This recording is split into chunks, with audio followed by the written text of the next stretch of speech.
മിഴിയുള്ള പെണ്ണിന് സിംഗിൾ മിഴിയുള്ള കളവാണ് കാക്കുന്തൽ കണ്ടപ്പോ കണ്ണനോടെ ചിരിക്കല്ല കല്യാണി నాకు పెళ్లి ఇష్టం లేదు కదా.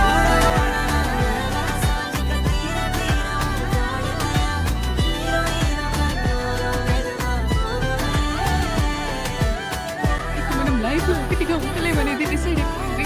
ఏం చేస్తాం? నాకు నచ్చినప్పుడు నీకు నచ్చలేదు, నీకు నచ్చినప్పుడు నాకు నచ్చలేదు. మన కర్మ. ఇలా ఫీల్ అవ్వాల్సినంత బాధ నేను కాదురా. దేవదాస్, మీరెందుకు నాకు ఇవన్నీ చేస్తున్నారు?